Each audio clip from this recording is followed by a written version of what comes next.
श्री भक्ति वेदांत स्वामी श्री प्रभुपाद की gunakara श्रीमद् भागवतम की जय गौर प्रेमानंद ओम नमो भगवते वासुदेवाय ओम नमो भगवते वासुदेवाय ओम नमो भगवते वासुदेवाय ओम नमो भगवते वासुदेवाय ओम नमो भगवते वासुदेवाय ओम नमो भगवते वासुदेवाय नारायणं नमस्कृत्य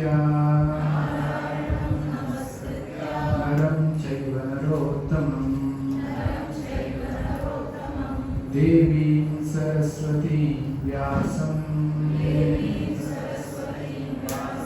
ततो जयमुदीरयेत्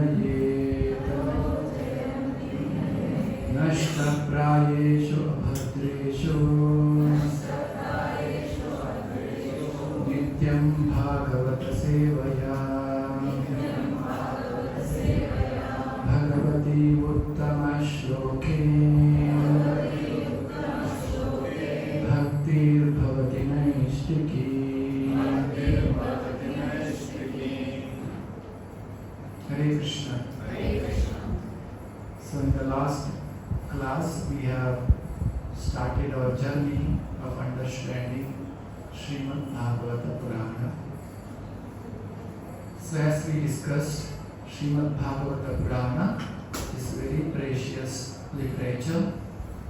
It is not like other Puranas also. So we have read this in the verses earlier.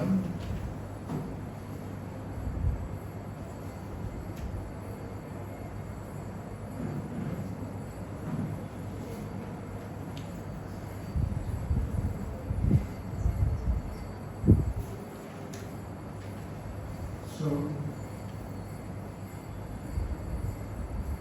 first,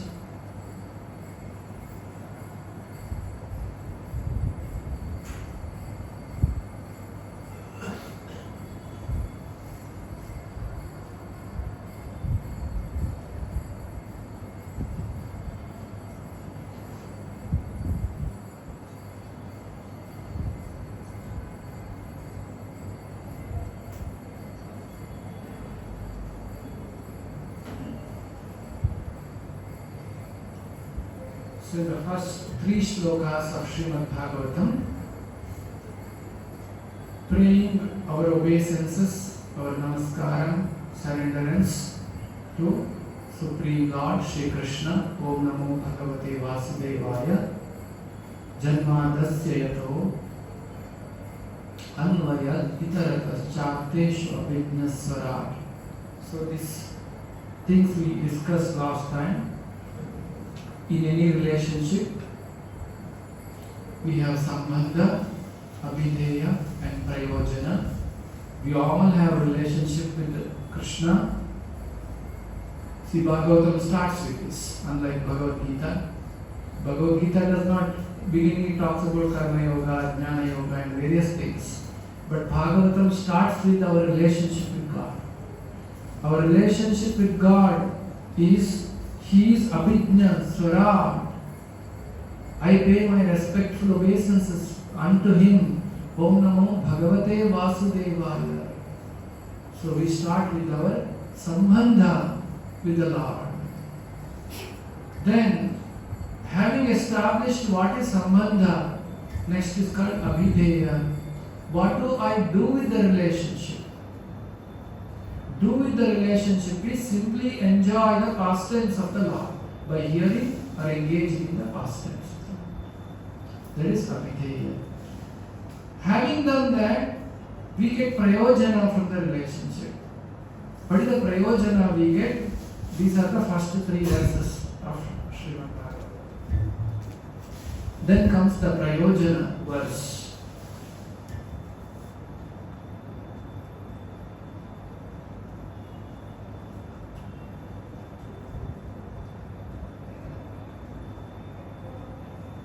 Nigamakalpataror galitam palam shukamukharam mrtatava samritam Pibata Bhagavatam Rasamalayam.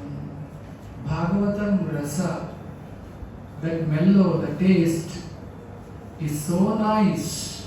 Even the liberated living beings who achieve moksha also enjoying having tasted that Bhagavata Rasa. Just like everybody is talking of moksha. Moksha means going back to God's abode. Okay, after going back there, what you do? That's the question. After going back to home, back to Godhead, we engage ourselves in a loving pastime with the Lord. Loving devotional service to the Lord. Why? We enjoy doing that. We get different rasas and mellows out of that relationship with God. So these are the three aspects of a relationship. Have I explained you last time that in a relationship, like suppose you are a friend, you have many relationships. Somebody may be your friend, somebody may be your husband, somebody may be your wife, somebody may be your children, someone may be your father. So different relationships. Because sambandha. What is sambandha? Sambandha is that he is my father. Having known that he is my father, what do I do with the father? I respect him, he takes care of me, and I have certain exchanges with him, I talk to him every day. These are abhideya. What is the prayojana I get? He gives money, he protects me, like this. So any relationship in this world has three aspects: sambandha, abhideya, and prayojana. With God also we have these three. Sambandha is the master, Om Namo Bhagavate Vasudevaya. Abhideya, I hear about him. And prayojana, rasamalayam. Pibata Bhagavatam rasamalayam. We can enjoy the mellows in relationship with God. It's not dry. Spiritual life is not dry. Relationship with Krishna is not dry. Every day it is new. And newer and newer. Krishna consciousness is supposed to be every day new. Yesterday I chanted Hare Krishna mantra. Today again I chant. We don't get bored. Can you see one very important observation? We chant Hare Krishna mantra. We don't get bored. If any other song, imagine we're chanting for so many years. At most, the most famous song of any movie, how many years it stays? Till another new movie comes. But same Hare Krishna we are chanting from millions of years, we are not getting bored. We are not saying, okay, now we all are bored with this Hare Krishna mantra, I will give you a new mantra from tomorrow. You don't get. This is a test. The Hare Krishna mantra, as you chant, how you enjoy. Rupa Goswami says, one of the acharyas in our parampara, he says, as I chant, I feel I need thousands of tongues and thousands of ears to hear. So much rasa, so much enjoyment I am getting by hearing Krishna's name.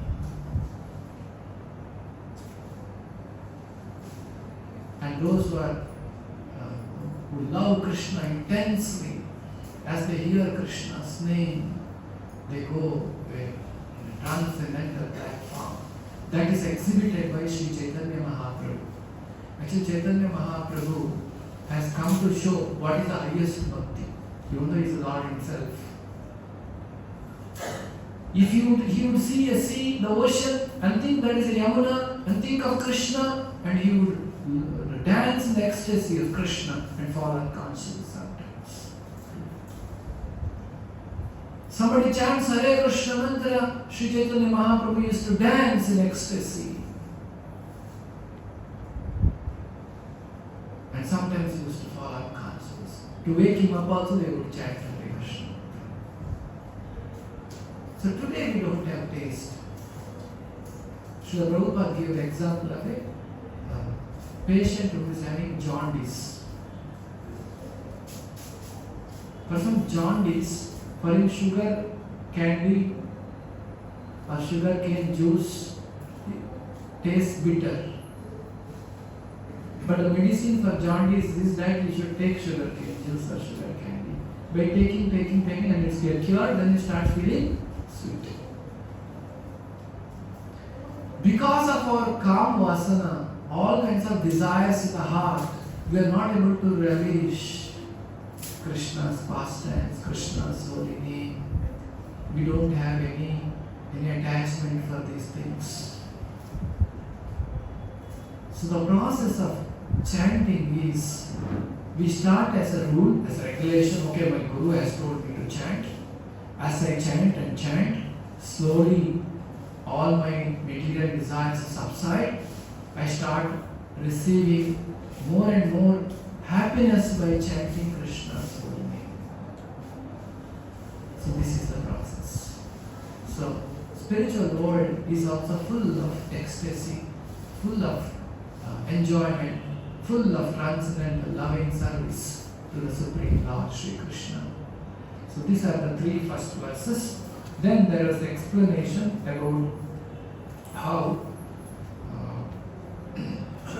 5,000 years back in the Naimisharanya, how all the sages are assembled to perform 1,000-year-old sacrifice. Very important. Why the sages are interested to do 1,000-year-old sacrifice? So that next election somebody else wins. What is their purpose? First of all, to do 1,000-year-old sacrifice, they should live for 1,000 years. And this happened after the kaliyuga began. Kaliyuga has already started. Not only kaliyuga started, Raja Parikshit Maharaj passed away. You already heard Bhagavatam and he passed away. After that, full effect of kaliyuga came, because when Maharaja Parikshit was ruling, he kept Kali under the control. He gave 4 places for Kali to live. Wherever the gambling is happening, wherever animal slaughter is happening, wherever illicit sex or prostitution is happening, so wherever gambling is happening, illicit sex, intoxication, wherever they are drinking, this kind of activities, these places, Maharaja Parikshit said you can stay there. Because Kali had surrendered to him. But Kali went around his kingdom and said there is no place in your kingdom to stay. That's the kind of kingdom Raja Parikshit was ruling. But when Raja Parikshit passed away, then comes the effect of Kali. Now all the sages, they are real relations, real sages. Their intention is that how can we uplift these living beings who are suffering? So they thought, let us do 1,000-year-old sacrifice for the benefit of everybody. They assembled in Naimisharanya. So now they are performing sacrifice. One day, after finishing their morning duties by burning a sacrificial fire,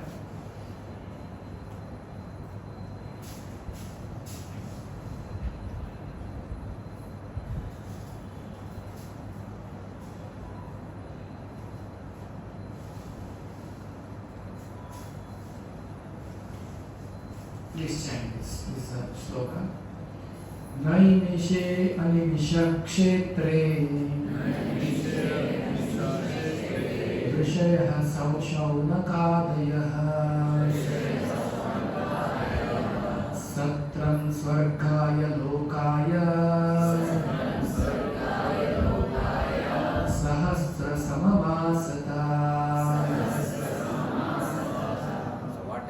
What have they done?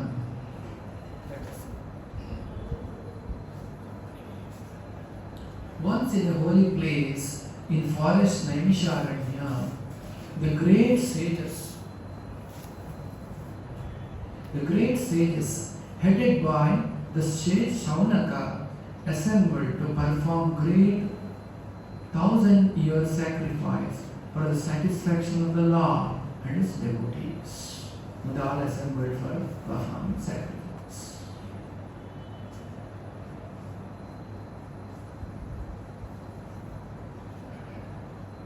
Please chant. Ta ekadatu munayah Pratar hutahutagnayah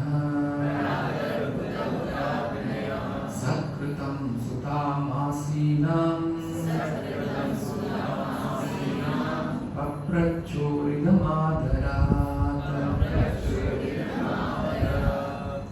now, having assembled there, one day after finishing their morning duties, by burning the sacrificial fire and offering a seed of esteem to Srila Suta Goswami, the great sages made inquiries with great respect about the following matters. Now, after the morning duty of performing sacrifices, they invited a great sage. That great sage name is called Suta Goswami. This Suta Goswami is the son of Rama Suta. He is also very learned. He was being killed by Rama. And the Suta Goswami heard Srimad Bhagavata. When Raja Parikshit spoke Bhagavatam to Raja, Shukadeva Goswami spoke Bhagavatam to Raja Parikshit. That another story will come now. Now Suta Goswami has arrived and they gave him the respected seat. You see, in the spiritual knowledge, when you want to attain, we give seat for the spiritual master called Vyasasana. And then we humbly approach him and receive knowledge from him. There's a process to achieve spiritual knowledge, not by challenging more. Now you see what they do, how we approach. Rishayaha ujuhu. All the rishis, what do they say? Please repeat. Rishaya ujuhu. Vaya khalu puranani.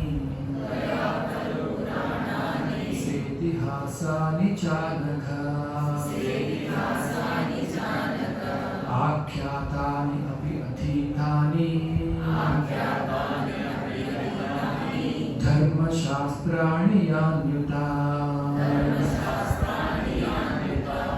So process to acquire spiritual knowledge is this. Sages said, respected Suta Goswami, you are completely free from all vice.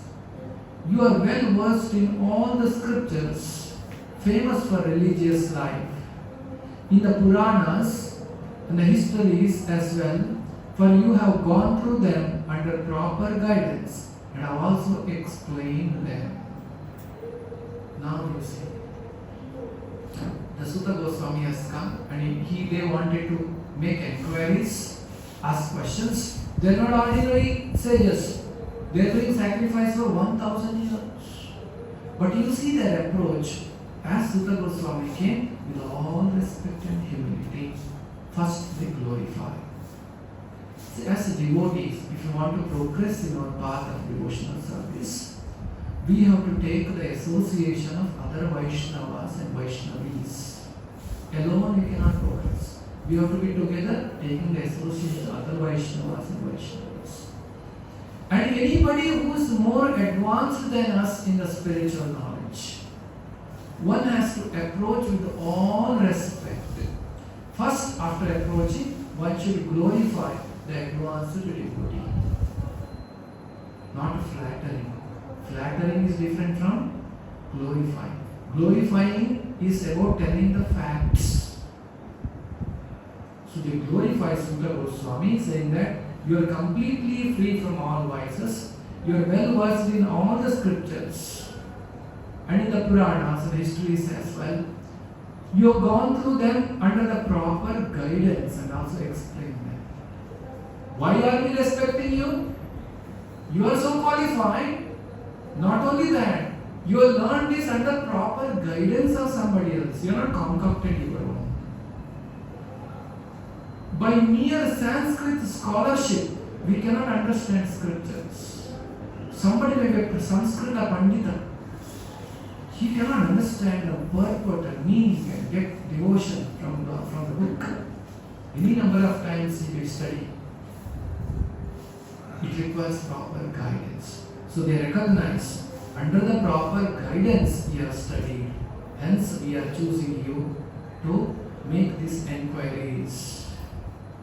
Then further, Yani Veda Vidam Shresho Bhagavan Bhadarayanaha Almye Chamunaya Suta Paravaro Vidho Vidho being the eldest learned Vedantist, O Sutta Goswami, you are acquainted with knowledge of Vyasadeva, who is the incarnation of Godhead. You also know other sages who are fully versed in all kinds of physical and metaphysical knowledge. So you are acquainted with the knowledge of Vyasadeva. You know that where the Guru sits, that asana is called Vyasa asana. And the Guru Puja, on the appearance day, Guru's birthday, we celebrate as a Vyasa Puja. Because they all represent Vyasa. And to sit in that seat, one has to be 100% pure. 100% pure, not 99.999% pure. He has to be 100% pure. Then he can sit in that position, in the Vyasasana. So one has to approach, he represents Vyasadeva and is fully versed with all the scriptures. And Srimad Bhagavatam, what is Srimad? Because they are going to ask a question which is very relevant, which is going to become Bhagavatam. Bhagavatam is beginning. What is Bhagavatam? Actually, Bhagavatam means commentary of Vedanta Sutra. After writing the Vedas, Vedavyasa wrote Vedanta Sutra. Vedanta Sutra means the Vedas message is encrypted. It is in a very formula. Like Tattvamasi is one word explains a very larger meaning. Aham Brahmasmi. It explains a lot of things. Right? Like that, Vedanta Sutra means it's a formula of the Vedas. Vedas and Vedantas and Vedanta Sutra. Sutra means we understand, right? We all know Kannada and Sanskrit. Like in Vedic mathematics, every calculation on Sutra is there. If you multiply like this and do this, you get this. Sutra. So now, Vedanta Sutra is very complicated to understand. Again, it requires explanation, commentary on Vedanta Sutra. Vedavyasa wrote a commentary on Vedanta Sutra, means the summary of all Vedas. The commentary of the natural commentary to the Vedanta Sutra is the Srimad Bhagavata Purana. Srimad Bhagavata Purana is not like other Puranas, like Vishnu Purana, Shiva Purana, Durga Purana, so many Puranas. Bhagavata Purana is not like that. Bhagavata Purana is commentary to the Vedanta Sutra, natural commentary to the Vedanta Sutra written by Vyasacharya, Vyasadeva himself. So this is Bhagavata Purana. Any bona fide spiritual succession, spiritual parampara should have commentary on Vedanta Sutra. This is the system in the Sanatana Dharma. Like Shankaracharya wrote commentary on Vedanta Sutra called Sharirika Bhashya. Commentary in Sanskrit called Bhashya, writing Bhashya. Madhvacharya wrote Bhashya, Ramanujacha wrote Bhashya. But we are coming from Madhva Parampara, but Chaitanya Mahaprabhu has taken little deviation, where we started the worship of Radha and Krishna. Not Chaitanya Mahaprabhu, he is a spiritual master. So his spiritual master called Madhavendra Puri. In the Bhagavad Gita book, if you see,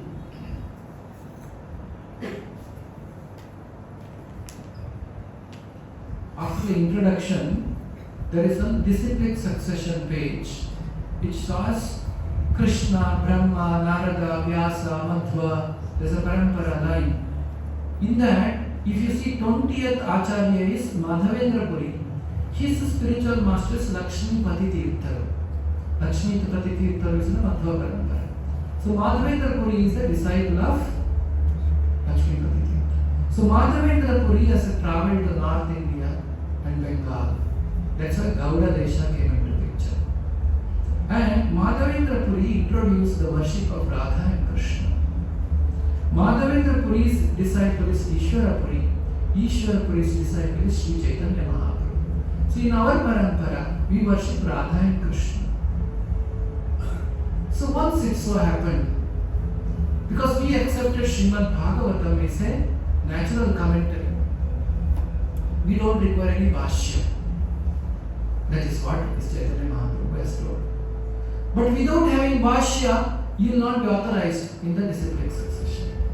It is just like some colleges are recognized as university. Manipal is a university.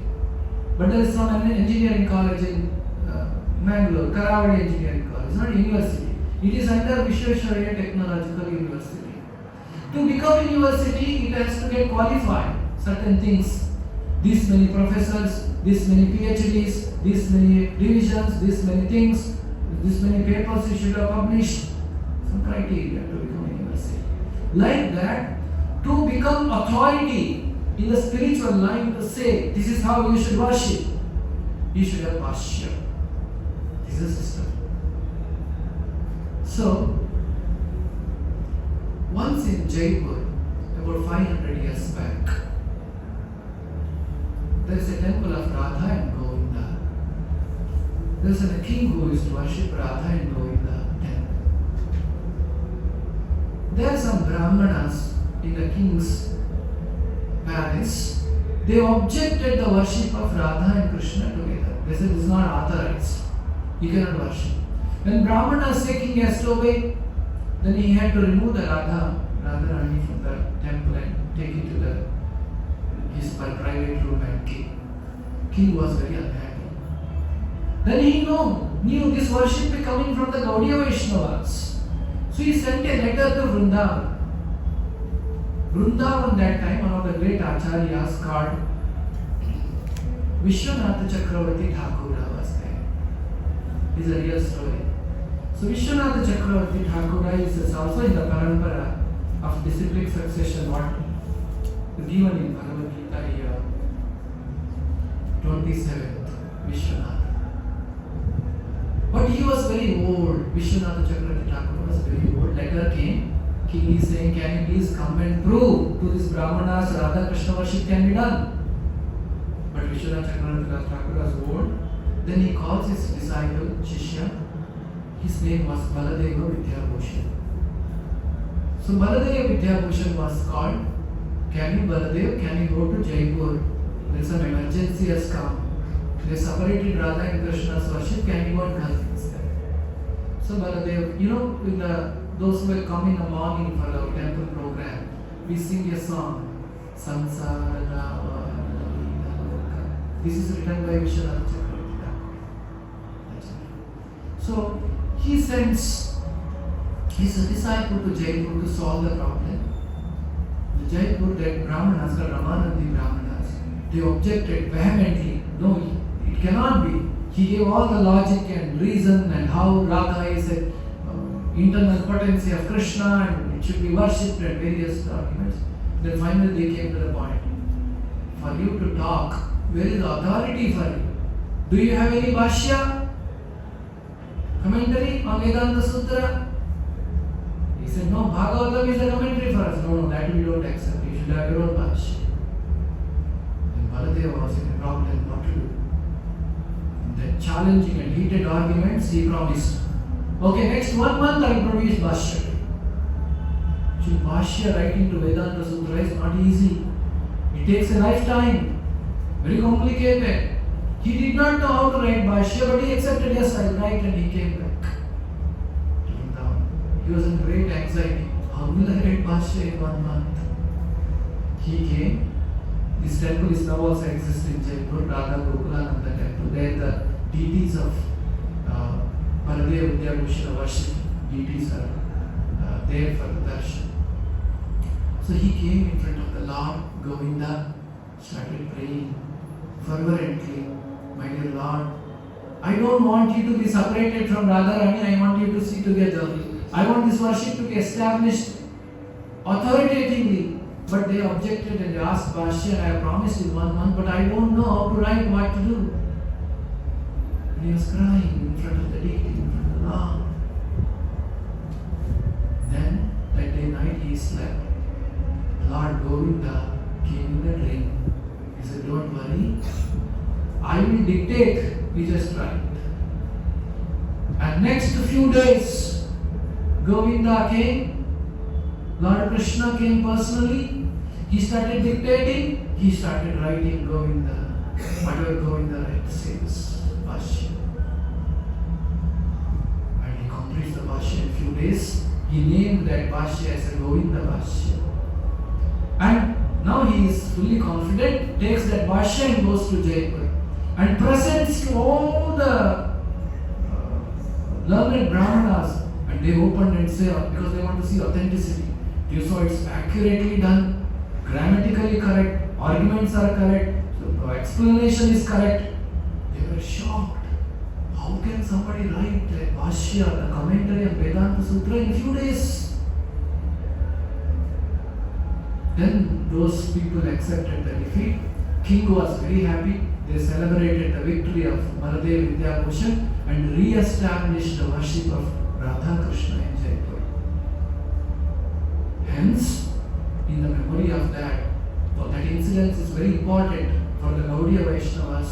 Hence, the Bhagavad Gita as it is book, if you see, if you purchase in this Prabhupada's book, this book is dedicated to somebody, if anybody has noticed, this is dedicated to Srila Baladeva Vidyabhushana, who presented so nicely the Govinda Bhashya, the commentary on Vedanta philosophy.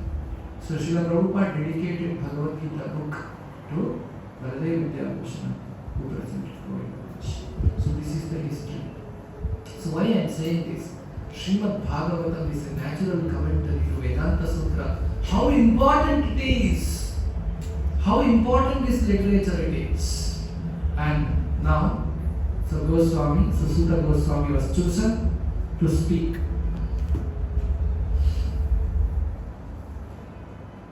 So further,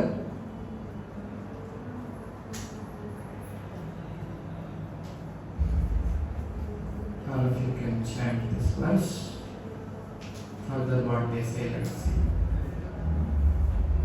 Vedtatvam saumya tatsarvam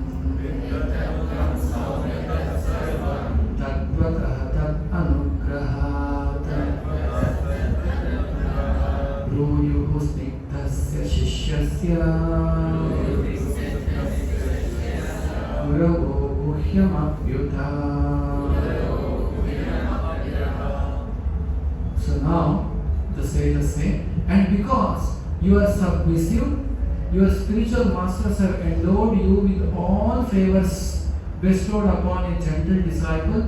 Therefore, you can tell us all that you have scientifically learned from them.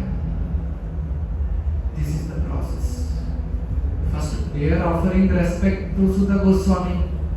With all those great sages are glorifying him and falling at his feet and saying, can you please speak?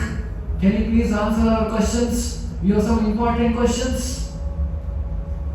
And then they say, you are so qualified. What are your qualities? Your qualities, you are well versed in all the literatures.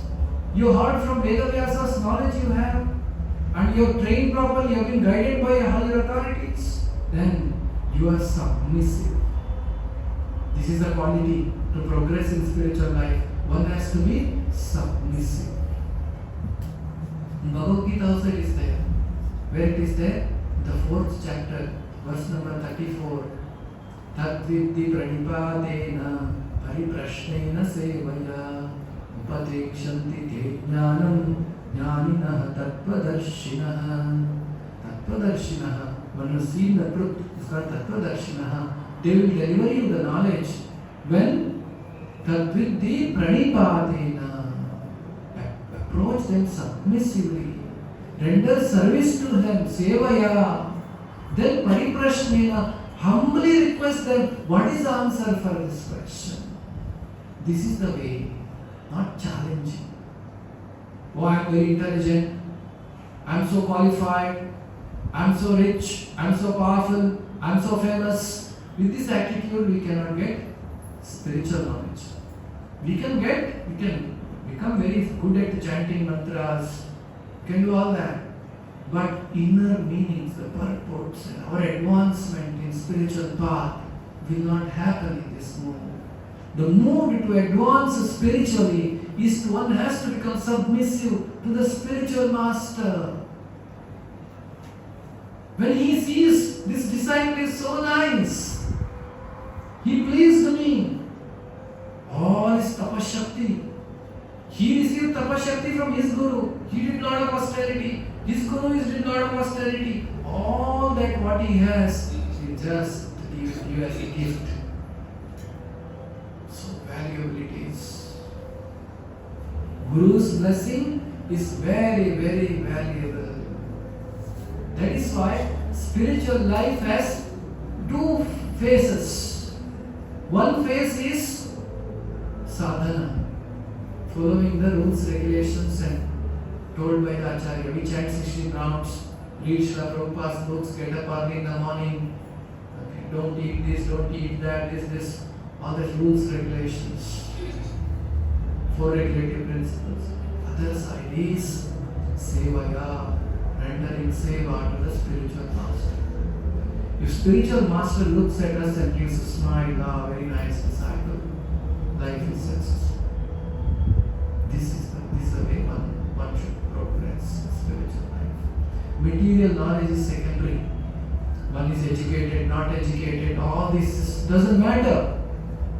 What matters is our attitude. Our attitude will, by seeing our attitude, Guru will bless us with the spiritual knowledge. You see how Bhagavatam begins, sets our mind rightly. Here Bhagavatam, with the submissive mode to the Guru, then we can receive that power. We all want, isn't it? We all want bhakti for Krishna, love for Krishna to come in our heart. We cannot do by ourselves. Divya Gyan, Hriday Prakashito, that is given by the Guru. Guru has it, one who has it has to give. Those who don't have cannot give. If you go and ask 100 rupees from somebody, if he has, he can give. Doesn't have, how will he give? So Guru has Krishna Prema. If he blesses, we get Krishna Prema. So this is the process you can see here how Bhagavatam is teaching us. You are submissive. They are telling Sutta Goswami. You are submissive. Your spiritual masters have endowed you with all favors bestowed upon a gentle disciple. The purport Srila Prabhupada is just like a father. Gives all his property which he has earned so much after working hard. Work hard and so much property you make. If a gentle son, very good attitude son is there, happily father will hand over everything and says my life is successful.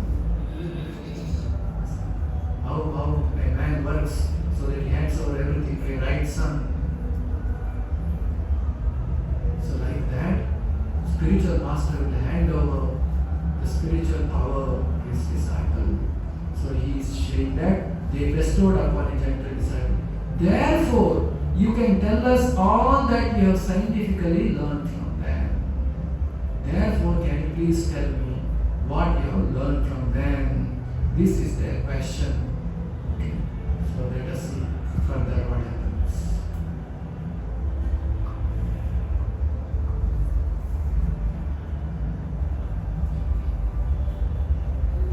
Please repeat. Tatrāñjasāyuśman Tatrāñjasāyuśman Bhavatājat vinishchitam Pumsām ekāntatah śreyah Pumsām ekāntatah śreyah Tanna samsthitum-arhasi. So what they ask? Please therefore, being blessed with many years, explain to us in an easily understandable way what you have ascertained to be the absolute and ultimate good for people in general. Now you see, now the questions start. Till verse number 8 is another section. Verse number 1 to 3 is one section of first chapter, first section. Second section is 4, 5, 6, 7, 8, 5 verses where they are preparing to ask questions to Sutta Goswami. Now they start asking questions to Sutta Goswami. See our fortune. We are able to now hear the questions are asked by those great people. What they have asked. Those sages who did 1,000-year sacrifice, asking to Suta Goswami who heard Bhagavatam from Shukadeva Goswami, their conversations are recorded. And we are fortunate to hear that. What questions they are going to ask? What Suta Goswami is going to answer? It's very interesting. Sometimes we get interested in the mundane topics like this, isn't it? When Narendra Modi and American president are talking, what they must be talking. If one movie star and another movie star is talking, people interpret, he must be talking this, he must be talking this. In the cricket, two players are talking of two different countries. All the fans are curious, what must be? Virat Kohli is talking to the Australian cricket player, what they are talking. See how important it becomes in a mundane world also. Some famous and powerful people talking, their subject matter must be something very important, isn't it? And the Modi is speaking to Biden, the US president. What will they talk? Hey, today morning that roti was not good, no? The sabji salt only was not there. Would they be speaking like this? They are speaking something which affect all of our lives. So now we should be curious to know these sages who are doing 1,000-year-old sacrifice, great sages, Rishaya Uchu, they are asking question to another great man who is Suta Goswami, who is carrying the message of Vyasadeva and who heard Bhagavatam from Shukadeva Goswami directly. And they are asking question. What question they must be asking? So their question is very important for us to know. The first question is this. The first question is that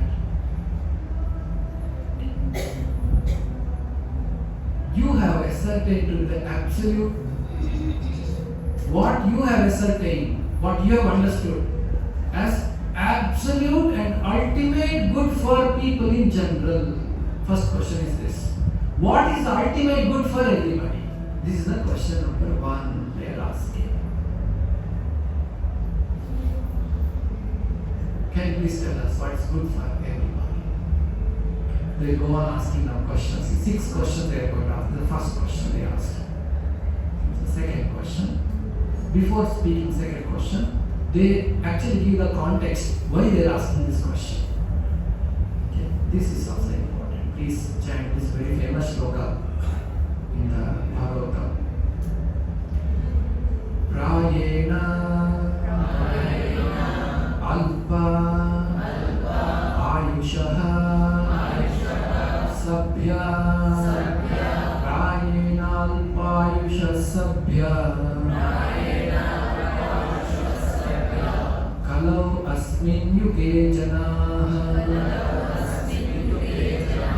mandha sumandha matayo mandha bhagya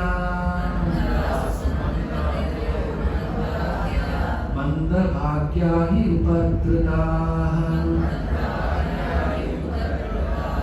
So now they are telling very important point that qualities they are observing because they are doing sacrifice seeing the kaliyuga. So they are asking what is good for everybody in the context. What context? Suta Goswami is not going to tell open some industries, generate jobs for everybody. They do not have that problem, by the way. So what is the question? They are asking. Why they are asking this question? O learned one, in this iron age of Kali, the Kaliyuga, prayena alpa ayushaha. Men almost always have but short lives. Alpa ayusha. Lifespan is very short in Kaliyuga. What is Dwapara Yuga's ayusha? Kaliyuga, 100 years. Maximum. Sometimes exceptions. We all don't have aspiration also to live 100 years, isn't it? It is 70 years. So like that we think. When somebody dies at 70, people say, Praya, it's okay. That's old. in Dwapara Yuga, it is 1000 years lifespan. Bhishma Deva, he was living from so long and fighting in the world. Krishna himself was in 125 years when he was in the warfare. Treta Yuga, they would live for 10,000 years. Satya Yuga, they would live for 1 lakh years. That's why they would go and do tapasya for thousands of years. For us to do tapasya 1,000 years, we don't live only for 1,000 years. Our body is not permitting us to do such austerities. So, prayena alpa ayusha sabhya. In the kaliyuga, everybody is less lifespan. As the kaliyuga advances, lifespan is going to decrease. In the 12th canto of Bhagavatam, now we are studying first canto. The 12th canto of Bhagavatam, it is said, Kaliyuga, almost when the Kaliyuga comes to end, people will live maximum for 25 years. If somebody comes at 25 years, oh, old man. So that is the Kaliyuga's end. Then further it is said, what else there? Kalau asmin yuge janaha prayena alpayushaha manda sumanda matayaha. What are they? Manda sumanda matayaha. Mandaha means they are lazy. Sumanda matayaha, they are misguided. No proper intelligence. Then mandabhagya, they are unlucky. Upadritaha, they are always disturbed. These are the qualities of Kaliyuga. What is that? Mandaha, mandaha. Manda buddhi is lazy. They don't do anything.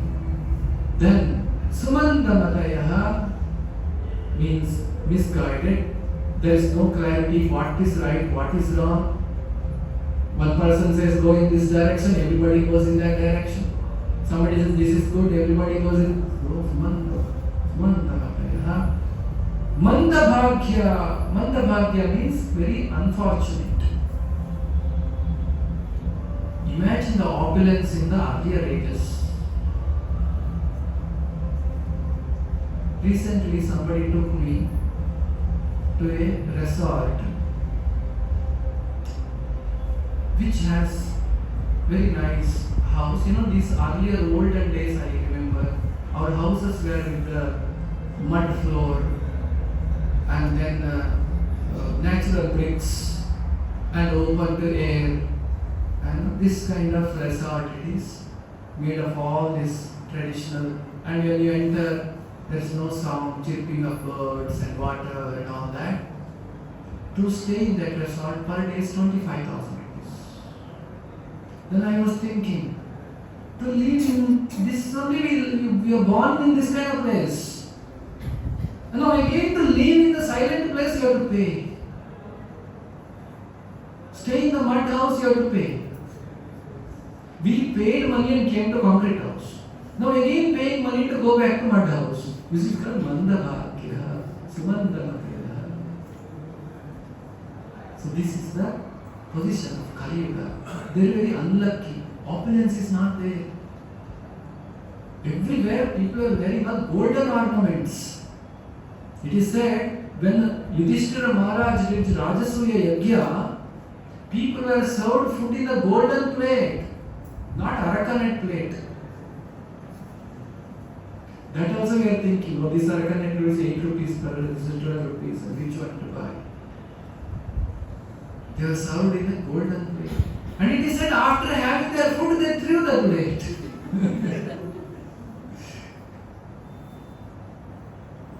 When Krishna and Krishna's boyfriends, all of them, when they are going to the forest with the cows and calves, they were decorated with the ornaments, golden ornaments. Not rolled gold and plastic and rubber and all that band and friendship band and all those things. Not only human beings, cows were decorated with the golden ornaments. So this was the opulence. And Kaliyuga, we cannot afford. Then plastic bangles came, glass bangles came, rubber bangles came, no bangles came. So like this, our civilization, we are thinking we are advancing. For the food we have to pay. In a Sanatana Dharma, Hindu Dharma, food is never sold. Anna Dharma, it should be given free. What is this food is sold? This is not our culture. That's why all the temples used to be free food.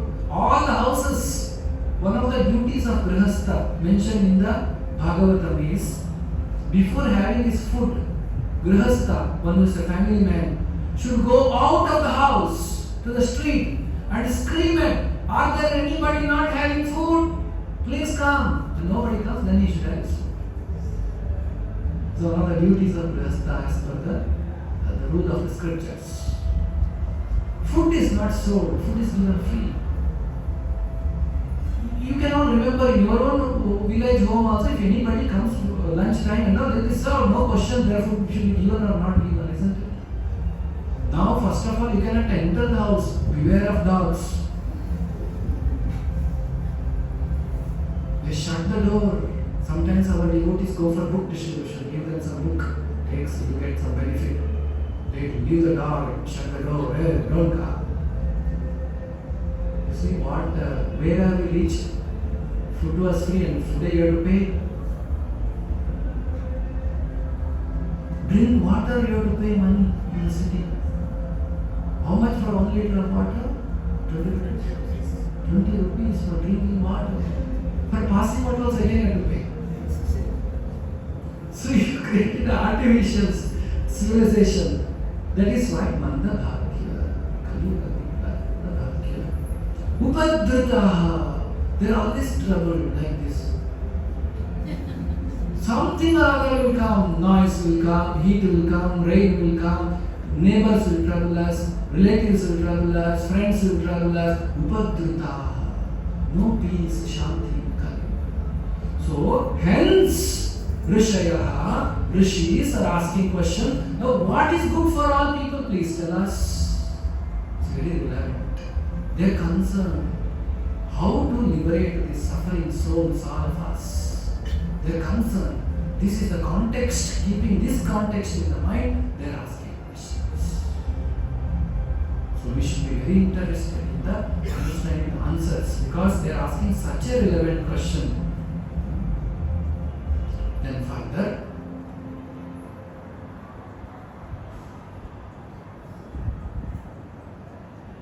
let me go by the verses. Shortly,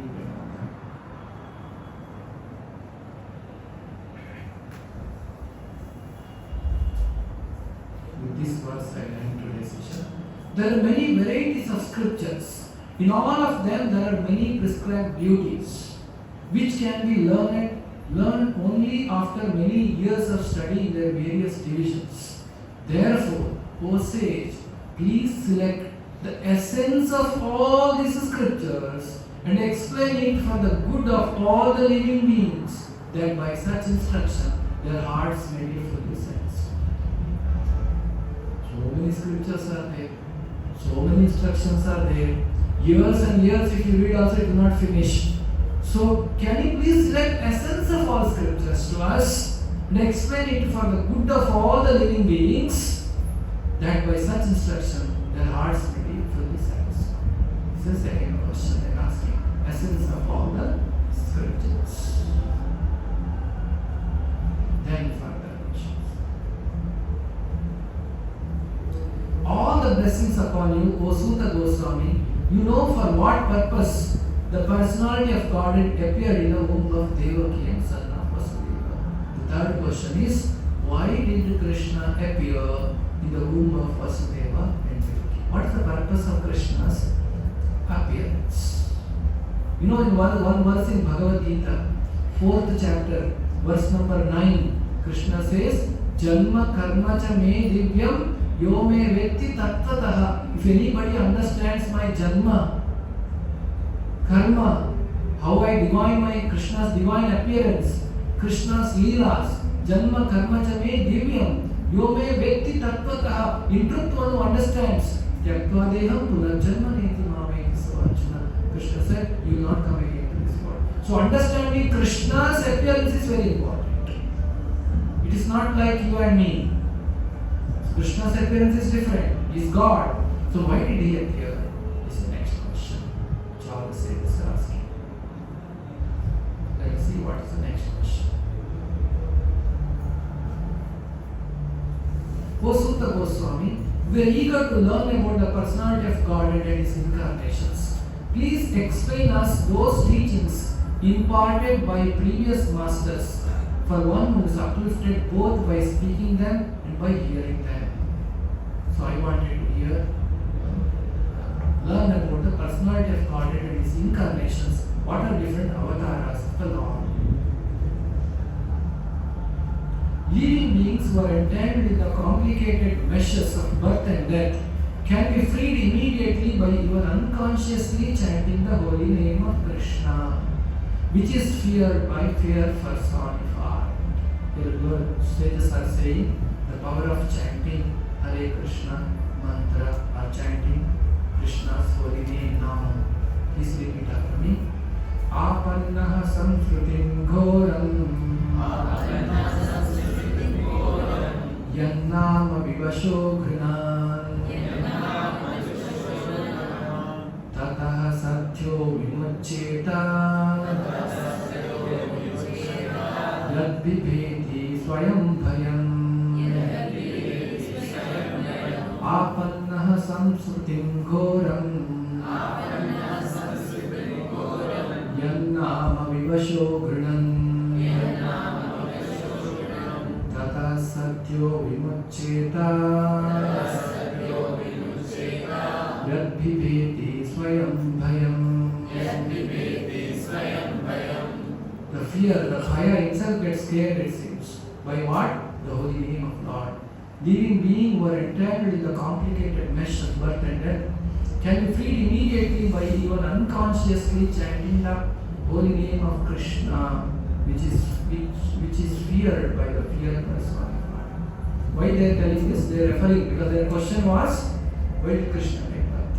His holy name itself is so powerful. By chanting the holy name, one can be liberated. So they are giving that context here. So in this we have covered the 3 questions. Another 3 questions are there which we will cover in the next session. So once all the 6 questions are asked, then Sutta Goswami will start answering that for the next session. So that is the end of the first chapter. So with this we will stop here. Grantara Srimad Bhagavatam ki, Shri Shri Krishna Balaram ki, Shri Nai Gauranga ki, Shri Prabhupada ki. Anybody has any question to ask? Can you just explain the difference that Apurta and Prayojan in the initial? So these are, is Prayojan what purpose we have? Abhideya. Abhideya. Sambandha, Abhideya, Prayojana. He said 3 things. Abhideya and Prayojan. Abhideya is the exchange. What I do with that relationship means what I exchange. Prayojana is what exclusively I get the benefit. How do I transact? Prayojan is something it's physical or something like that. It is in relationship with Krishna. The Prayojana is pleasure. That is why the deities, Radha Madana Mohana is the deity of Sambandha, Radha Govinda is the deity of Abhideya, Radha Gopinatha, the Sambandha, the Prayojana deity of the. Some details, deeper understanding, as we understand Bhagavatam, you get more details. It's all in the Krishna Tattva, more we understand about relationship with the God. God is a person, and we have deep relationship with Him. Krishna is a person. Krishna is very dear to us, and we are very dear to Krishna. We have forgotten that. So that's reviving the relationship. Yes. One minute. Krishna's age is like 125. So considering this Dwapar, it is very less actually. So why like he just came from 125? When you go back, then you ask him, why you came here? That is why Krishna is Swarat. He decides when to come, when to go, when to finish his mission. Narasimha did not leave for a long time. He came a little bit. So they finish their mission and they go back.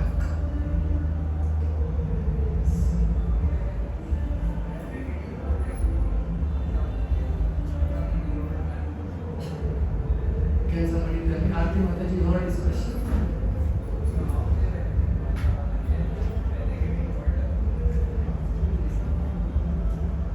See, how did they live for 1,000 years? Getting so old and still They live, their young age is itself prolongs. They grow 16, 20, 25. They stay young for a long time, 100 of years. Then they become old. Their time to enjoy in this world is long. Just like in Svargaloka, they live for 10,000 years. There they live for a long time, but they also have death.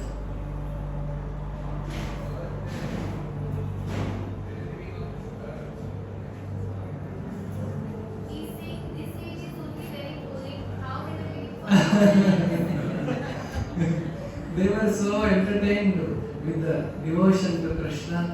You see, life was not so boring in earlier Vedic times. You know what was the life in earlier days? It was so wonderful. They would actually work in the field, those were, because major life sustains on the agriculture in earlier. Krishi, Goraksham, Vanijyam, Vaishya Karma, Swabhavacha. Major work is growing food products. They grow food products during 6 months of a year. Somewhere in the June, once the rainfall comes, then the June to somewhere December, they will grow all the food products. Sankranti, the Katau comes, then when the Sankranti is over, their work is done. Morning they get up, they go and do some field work, they do, in the evening they come back. Then next 6 months is only entertainment. In the villages there used to be Ramayana Katha, Hari Kathas, Puranas, Yakshaganas, each places a different culture, and they go spend time there, hear about it, and go and do seva in the temple. You know, so many big temples are built in our country. Earlier days, human beings only could, not with the missions. Some people are involved in carving, doing. So they were engaged in their duties so nicely that they were enjoying their duties. Now, for us, life has become boring because the modern civilization has enforced certain duties which may not like. Like, after I completed engineering, I came to know I should have not done that. Like that, many people would be there. Circumstantially, for earning money, they have to do something. This is the modern civilization. It's a defective civilization. Vedic civilization is that in the Gurukula, the interest of the boy is identified. If he's a kalakar, if he's an artist, art will be his whole life duty. He'll love doing that. If he's a sportsman, for him that is the duty. So the duties are divided as per interest of the people. So the life is full of interest. That's how one can perform his duty without attaching to result, because his duty itself is so interesting. Just I gave the example. Somebody who likes to drive, he enjoys driving. But there's another driver who is driving because he has to get money. For him, driving is boring. You tell him, "Thoda aage jao," kyun? He'll stop there only.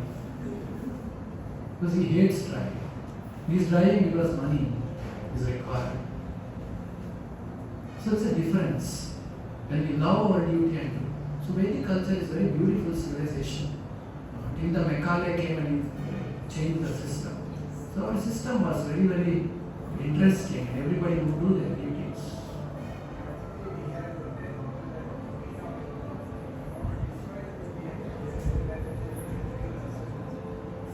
Yeah. So we'll stop here. Granthanara Srimad Bhagavatam ki Ishwara Deva ki. So coming Sunday on 31st is a special program. Even though it is nothing to do with our new year is on Yugadi, or sometimes we celebrate on Holi and Gaur Purnima. But you see, we are studying in English educational system. We are using English calendar. Number is going to change from 2023 to 2024. We are using English calendar, English education system, English language. This has certain influences on us. Change of this year is going to have some influence on us. All our friends around us will send us happy new year message. We cannot deny the fact that the year is changed. So when such kind of feeling is there, when new year is beginning, new beginning is happening, it is said by Acharyas, Yena kena prakarena mana Krishna niyojaya. If there is any opportunity to advance in spiritual life, we should take it. So in that context, we are going to celebrate the beginning of the new year on the 31st itself. Okay. So 31st night, we are going to have a special program where everybody gets an opportunity to offer flowers to Lord, and there will be nice kirtan and some commitment for spiritual progress for the new year and some katha. So all this is planned. So that is on next Sunday. So you all are invited to take part in that. About this Bhagavatam class. After we finalize the timings of